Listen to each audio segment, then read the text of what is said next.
Bihurmati Nabiya Muhammad sallallahu alaihi wasallam.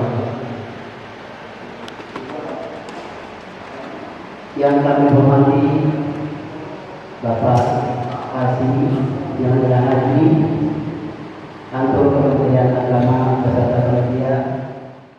Kemudian kita kadang-kadang ketika kita bangun Bapak Ibu, kedua kita untuk melaksanakan salat subuh berjamaah ke Makkah itu harus subuh bangun.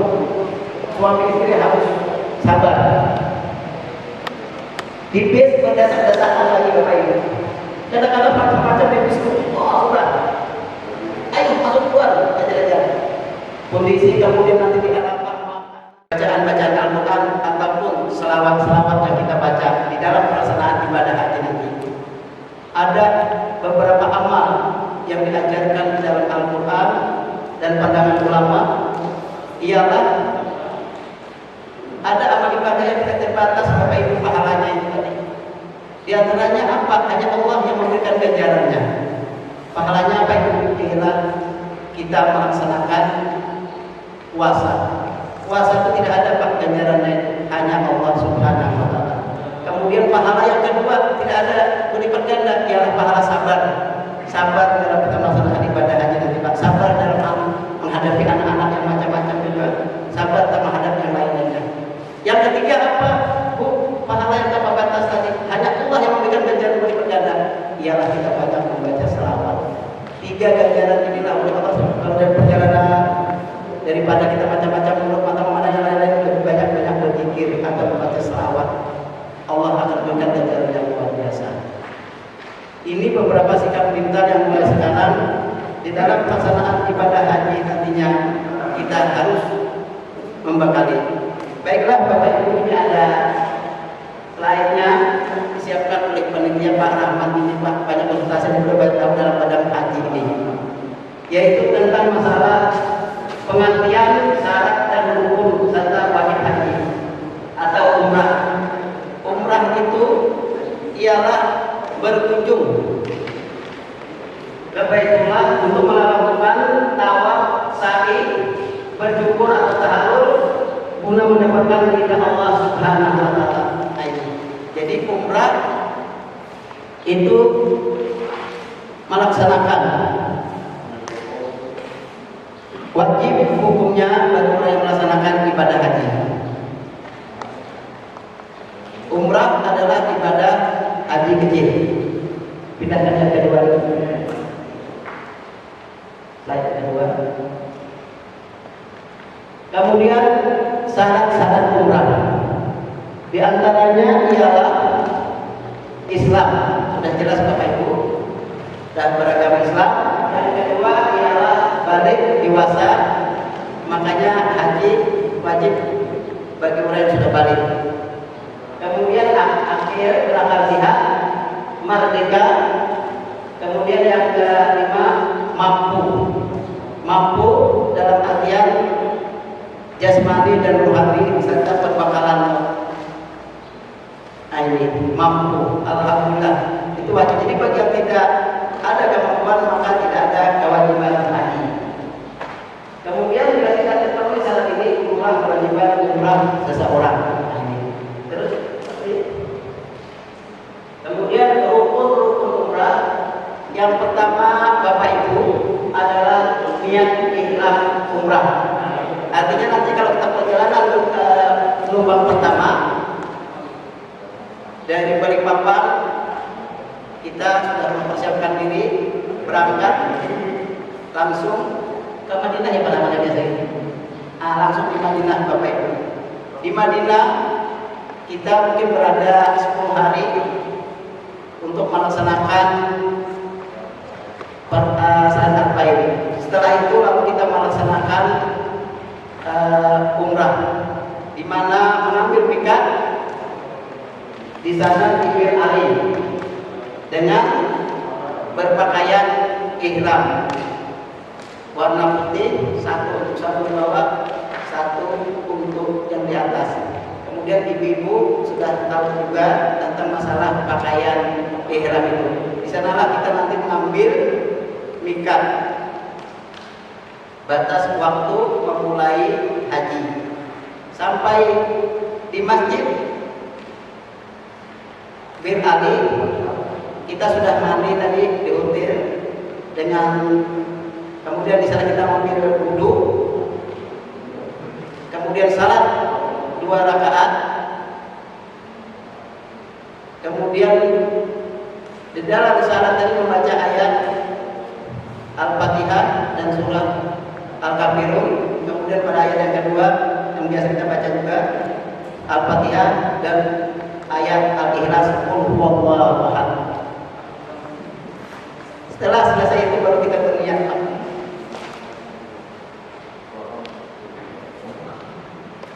Berniat sebelumnya tadi berniat untuk melaksanakan umrah. Labbaik Allahumma umrata, atau niat nawaitu umrata wa ahramtu biha lillahi ta'ala. Nah, itu kita laksanakanlah dari Bapak Ibu untuk melaksanakan ibadah haji itu tadi. Setelah selesai itu jamaah dipersilakan naik bis semua. Naik bis. Setelah selesai kita di sana banyak berzikir, baca labbaik Allahumma labbaik, labbaik la syarika lak labbaik, innal hamda wan ni'mata laka wal mulk la syarika lak. Kalimat talbiyah inilah sepanjang jalan kita baca, atau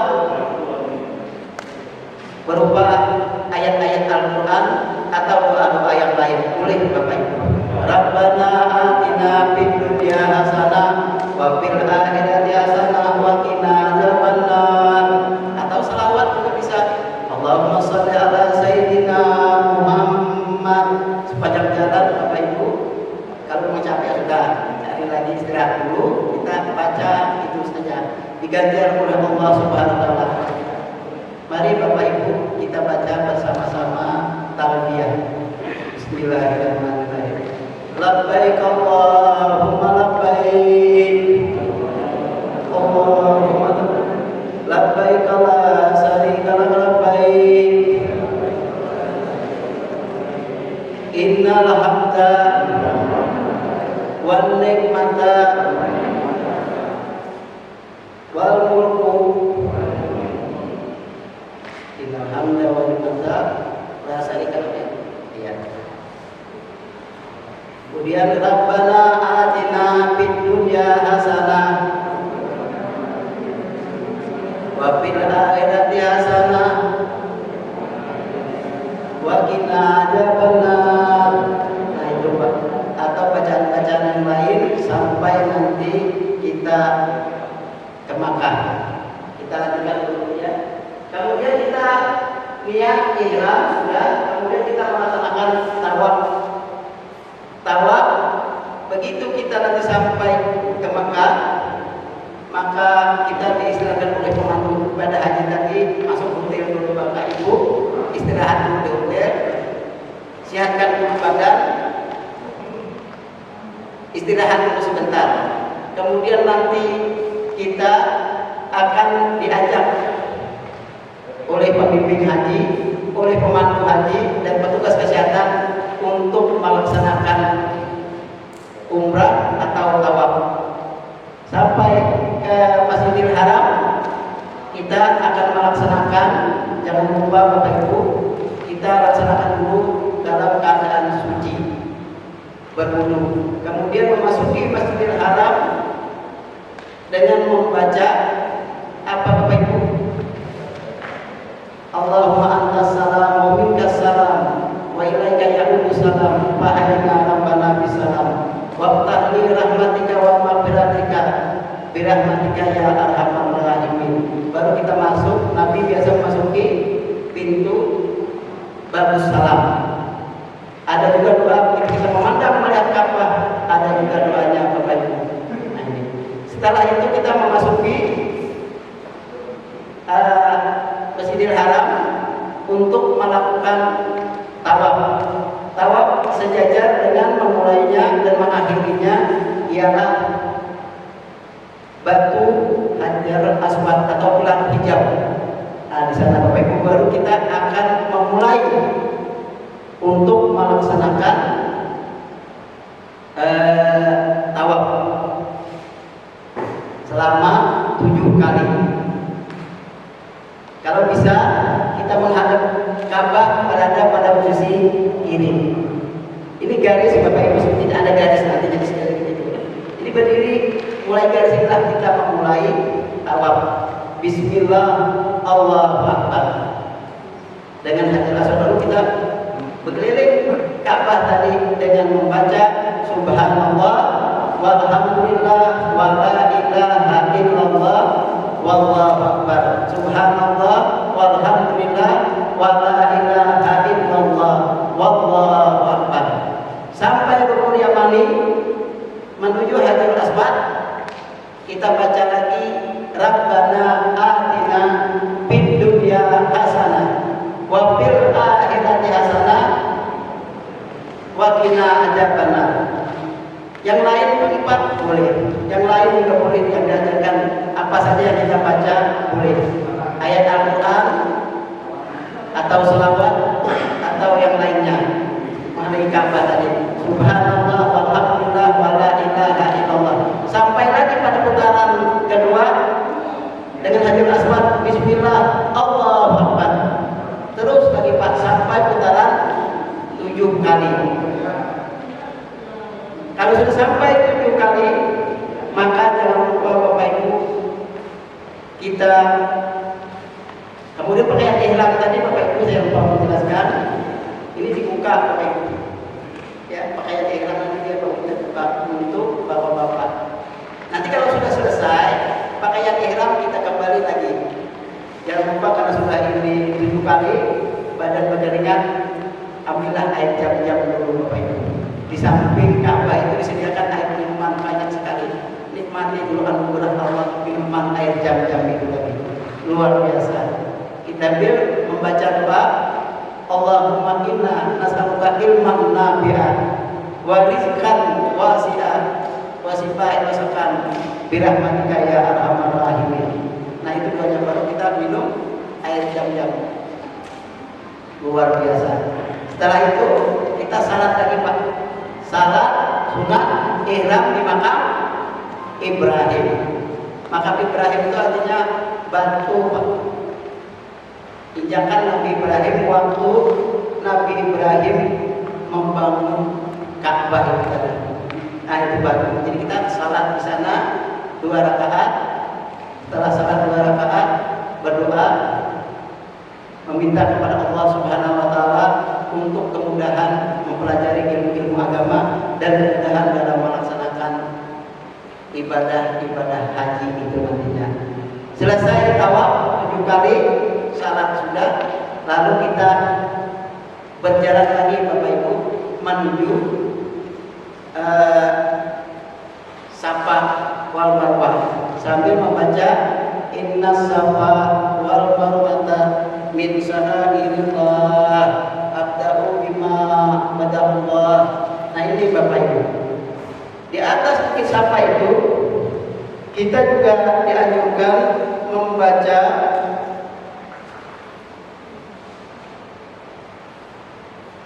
sambil menghadap Ka'bah. Kita bertahan dulu Bapak Ibu sebelum memulai Inna Safa wal Marwah min sa'airillah. Di buku panduannya sudah ada Bapak Ibu. Yaitu yang kita baca ialah Allahu Akbar sambil menghadap Ka'bah. Allahu Akbar, Allahu Akbar.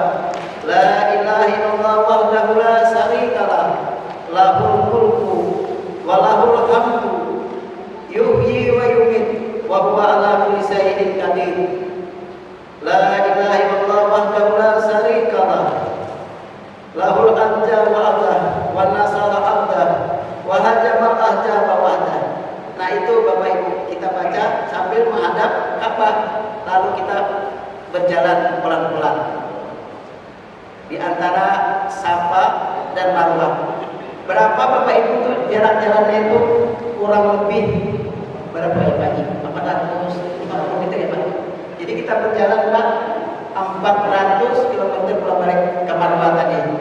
Ada di sana pilar hijau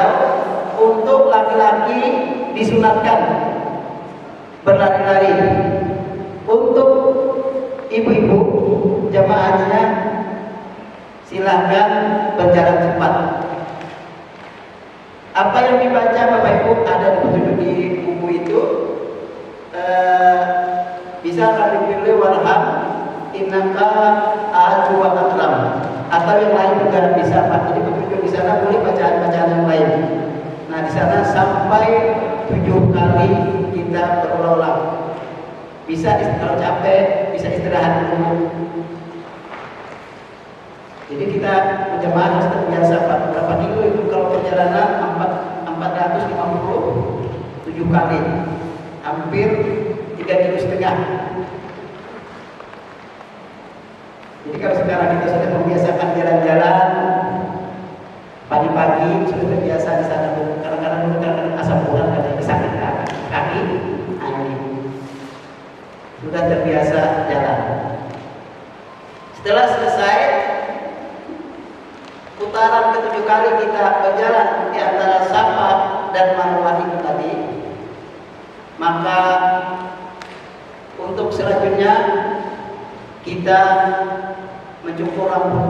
Bagi laki-laki sekurang-kurangnya 3 helai, perempuan juga ada, potong dulu. Kemudian ibu-ibu juga jemaah yang lain silakan memotong rambutnya. Untuk bapak-bapak lebih baik gundul saja, karena pahalanya lebih banyak untuk rambutnya. Itulah bahkan setiap rambut nur, nantinya sehelai rambut akan bersaksi kepada Allah Subhanahu wa taala. Ya Allah, inilah orang yang sudah mentaati perintahmu. Jadi Bapak Ibu saya baca di buku, bagi orang apa? Tanya kepada Rasulullah, ya Rasulullah apa pahala tawaf itu? Ternyata pahala tawaf itu nanti kamu itu dia akan menghadap kepada Allah Subhanahu wa taala. Ya Allah, ya Tuhanku, aku yang menjadi saksi bahwa hamba-Mu ini adalah pernah taat dan pernah tawaf, maka janganlah engkau masukkan dia ke dalam neraka. Masukkanlah dia dalam surga. Dia taat ya Allah kepadamu. Begitu juga rambut kita Pak yang dipotong nanti di rapat guru sekalian. Jadi saksi nanti dia kepada Allah Subhanahu wa taala. Ya Allah, ini hamba betul-betul taat melaksanakan perintahmu. Jangan engkau masukkan ke dalam neraka ya Allah. Ridailah dia, masukkan dia ke dalam surga. Itulah Pak hikmah kenapa kadang-kadang orang juga mencium Hajarul Aswad. Kenapa jadi Hajarul Aswad dicium dan disapu kalau diraba Pak? Itu tadi Pak, karena Hajarul Aswad juga saksi nantinya dia menghadap kepada Allah Subhanahu wa taala bahwa hamba-Mu yang Allah telah betul-betul menghadap, memenuhi panggilan-Mu. Sehingga zaman Khalifah Umar, apain kata Umar mencium batu ini? Karena ini dilaksanakan juga oleh Rasulullah SAW. Ternyata ada hakikat di balik itu semua. Termasuk kita kalau kita berada di kampung-kampung kita ini Pak, kalau kita pergi salat berjamaah ke masjid, 1 langkah akan diampuni oleh Allah Subhanahu wa taala. Langkah yang kedua akan diangkat derajat kita tadi. Langkah yang ketiga, jalan-jalan yang kita lewati nanti Pak akan menjadi saksi bagi kita dalam melaksanakan ketaatan kepada Allah Subhanahu wa taala. Setelah kita cukur rambut kita ini tadi Pak, maka ibadah umrah sudah selesai. Karena pada umumnya jamaah haji itu ada mengambil haji tamattu, yaitu bersenang-senang. Jadi dalam perjalanan haji bisa ada 3 Bapak Ibu, bisa haji tamattu, haji qiran, atau ifrad dalam itu tadi. Nah, ifrad tersendiri Bapak Ibu melaksanakan ibadah haji dulu, nanti umrah juga tersendiri. Kalau haji qiran itu bersama-sama. Nah, itu dulu jemaah haji ada macam-macam Pak, ada yang melaksanakan haji qiran juga, tapi kita pada umumnya ialah melaksanakan haji tamattu. Selesai cukup rambut tadi, sudah larangan ihram sudah bisa kita laksanakan. Ganti baju, berpakaian seperti biasa, bapak-bapak, ibu-ibu juga sudah.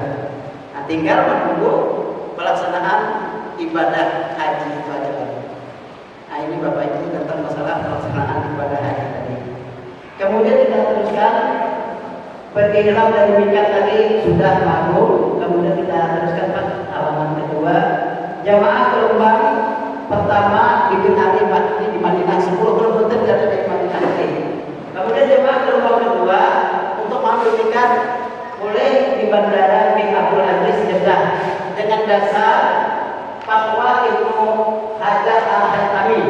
Nah ini Pak juga. Kemudian yang kedua ialah keputusan Komisi Fatwa Majelis Ulama 1980 dikukuhkan kembali tahun 1981. Kemudian yang ketiga, kesepakatan para imam mazhab jika melewati ketiga mengambil mikat yang kedua. Nah itu tentang masalah batas tadi Pak. Masalah mikat, masalah hati-hati. Kemudian yang kelima, kemudian kita berpendapat fatwa Makkah Syariah negara Qatar. Kemudian Imam Nawawi ada pendapat Bapak Ibu tentang masalah mengambil mikat dari gelombang kedua ialah di Bandara King Abdul Aziz. Nah itu Ibn Ali yang lalam, kemudian dijulukin bisa Pak mengambil mikat ini. Terus Pak, tata cara pelaksanaan umrah. Nah ini tadi sudah Bapak Ibu ya kita jelaskan. Mandi membersihkan seluruh badan tubuh dari hadas. Nah ini Bapak Ibu. Hadas itu artinya kondisi dalam keadaan suci. Ada hadas besar, ada hadas kecil. Kalau hadas besar, kita harus mandi Bapak Ibu. Jadi kemudian kalau ada hadas kecil, dan itu semuanya kecil contohnya berhadas hadas besar, maka kita cara mensucikannya bisa dengan berwudu, bisa juga dengan mandi wajib tadi Bapak Ibu. Dalam keadaan bernajis, maka kita harus membersihkannya dulu. Najis berupa kotoran-kotoran, baik itu berupa bebol atau kotoran lainnya, itu harus kita hilangkan.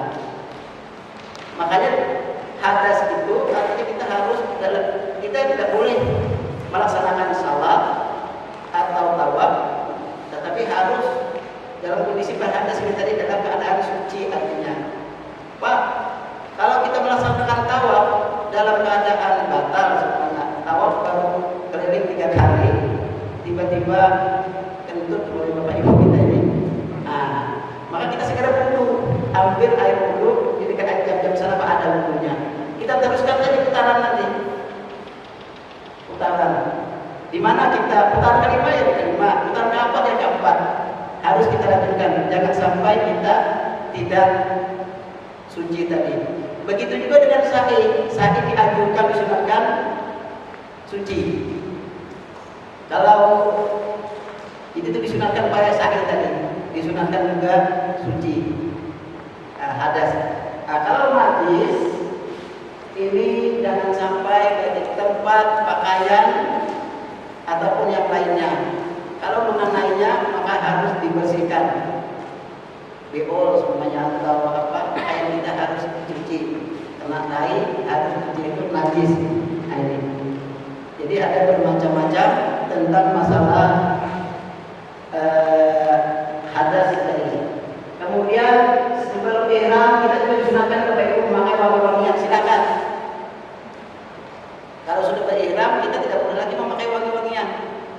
Makanya waktu orang ihram, kalian tahu Ka'bah, jangan lagi menyentuh Ka'bah, padahal menyentuh Ka'bah sudah diharuskan, nanti kita harus pergi Bapak Ibu. Itu makanya dilarang. Jadi kalau mau tahu kita tawaf dulu. Kemudian memotong kuku. Kuku yang sebelum ini kita rapikan dulu. Kemudian juga jenggot yang panjang semuanya atau kumis yang panjang kita rapikan. Siapa tahu nanti pas berihram tidak sadar Bapak Ibu, atau menurutnya apa saudaranya, kita rapikan dulu. Karena tidak boleh lagi Bapak Ibu berihram itu tidak sadar ini semuanya Pak, langsung aja mencabut kumis semuanya, ada putih-putih sedikit. Nah maka bayar dendam Bapak Ibu. Dapatnya apa ini? Untuk kambing ya para kalian. Nah ini damnya untuk kambing, tidak sadar bahwa cap dulu jadi semuanya. Nah karena itulah makanya kita bilang tadi Bapak Ibu, kuku jangan juga. Kemudian memakai kain ihram warna putih. Nah ini memakai kain ihram warna putih. Mungkin Bapak Ibu sudah tahu tentang masalah praktik bagaimana cara memakai dan supaya jangan ada khusus Bapak Ibu di peragakan. Kemudian ihram setelah salat. Ihram dulu baru salat. Terus Pak, kemudian saat ihram boleh dilaksanakan di dalam kendaraan sebelum berangkat. Nah ini boleh juga Pak. Ihram diikuti dengan ucapan talbiyah. Tadi sudah kita sama-sama kita baca. Menghindari semua amalan yang tercela dan diharamkan. Supaya kita dalam berihram Bapak Ibu, kita jaga mulut kita jangan sampai gibah atau berkata, berdebat atau lain-lainnya. Nah, ini jangan juga. Kemudian dianjurkan banyak berzikir kepada Allah, yaitu subhanallah walhamdulillah wala ilaha illallah wallahu akbar wala haula wala quwwata illa billahil aliyyil azim.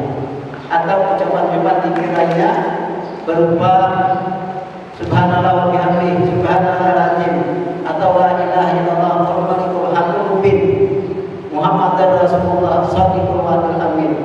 Itulah Pak zikir-zikir yang terafdal, yang tinggi nilainya. Subhanallah wa bihamdihi subhanallahil azim. Ucapan ini kata seandainya ditimbang dengan jumlah langit bumi dan jumlah bumi dan langit, maka lebih tinggi ucapan ini tadi Bapak Ibu. Ucapan la ilaha illallah luar biasa, atau ucapan astagfirullah.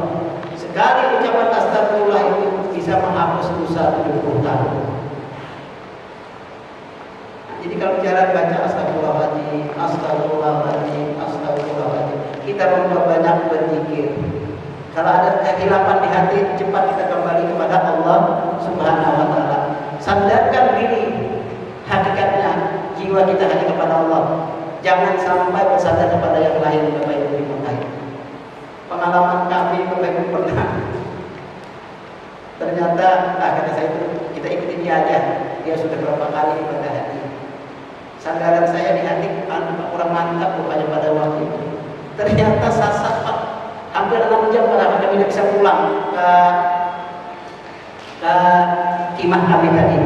Oleh sebab itu hati kita Pak, waktu masalah ibadah haji, mantapkan sandaran kita adalah Tuhan kita hanya Allah Subhanahu wa taala. Tidak ada yang lain.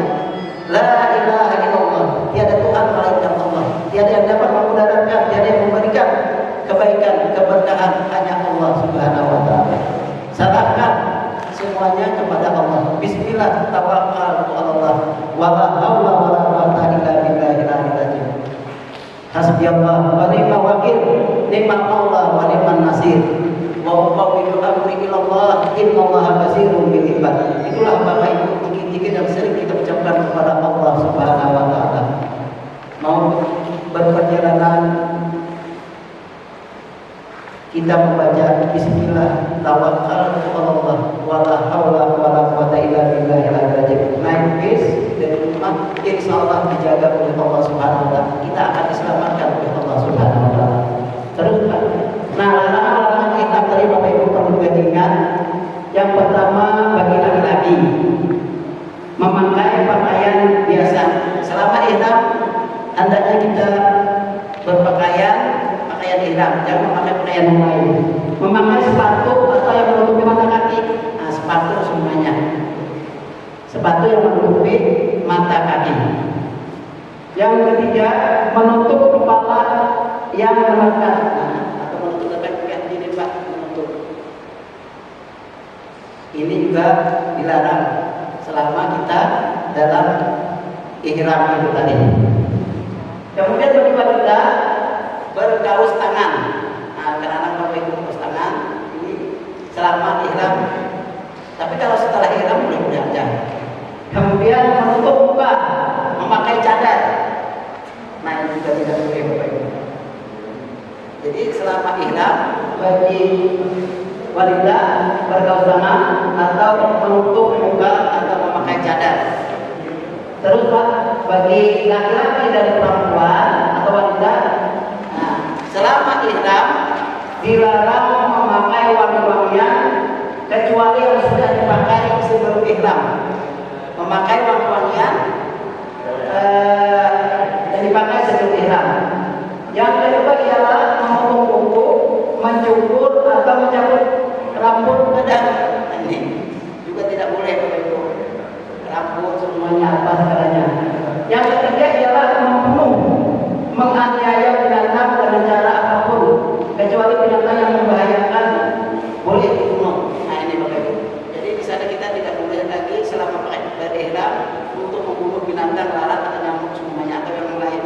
kecuali